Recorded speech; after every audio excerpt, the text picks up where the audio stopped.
Shalom Beberajá.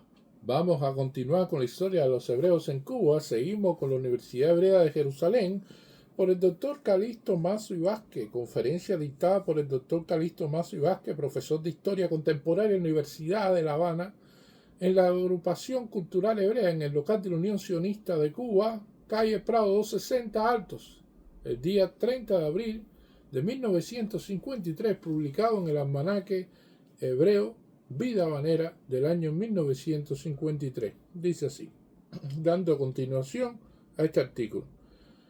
El 1 de abril de 1925, Lord Balfour inauguró la Universidad Hebrea de Jerusalén. El discurso de Balfour, aunque fue un canto a la capacidad intelectual de los hebreos, planteó nuevamente el problema de la dificultad de adoptar este idioma a la terminología de la ciencia moderna, pues existía una enorme diferencia entre el usado por profetas y el que tenía que ser utilizado en los laboratorios científicos.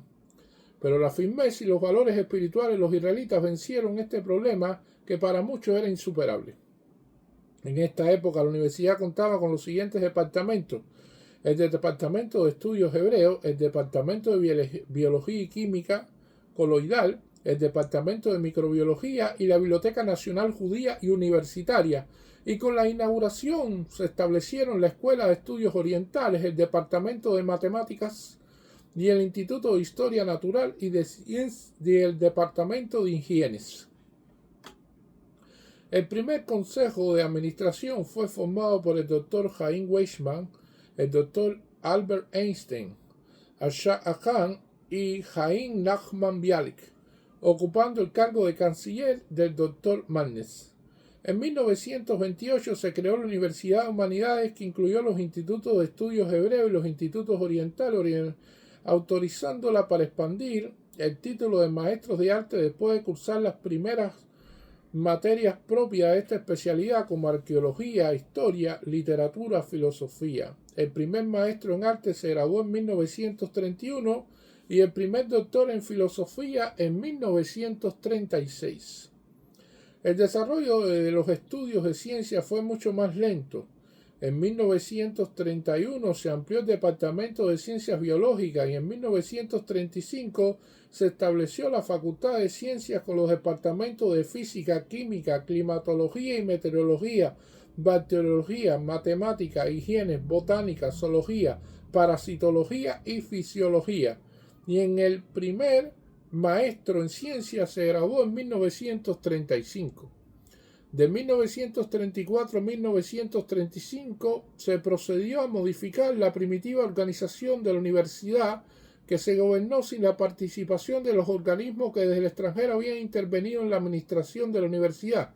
Se abolieron los consejos universitarios académicos, siendo sustituido por un senado compuesto por representantes de los distintos departamentos de la universidad. El rector era elegido por el Senado por 2 años, siendo la máxima autoridad de la institución. También se designó un consejo ejecutivo y Mannes fue elegido rector. Bajo la nueva organización, la universidad dedicó su atención preferentemente a sus relaciones con el mundo exterior, calorizándose la fundación de sociedades de amigos de la Universidad Hebrea. De la misma forma en que existía en los Estados Unidos en 1925, cuyos grupos se ocuparon principalmente de asegurar la vida económica de la universidad. A las antiguas facultades de Humanidades y de Ciencias se agregaron a partir de 1947 la Escuela de Agricultura y las facultades de Leyes y Medicina.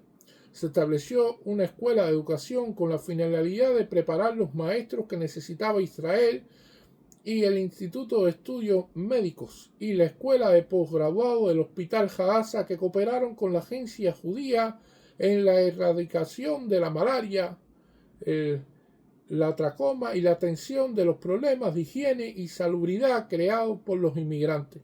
En esta época la universidad comenzó a ocuparse de la cuestión de la educación de los adultos.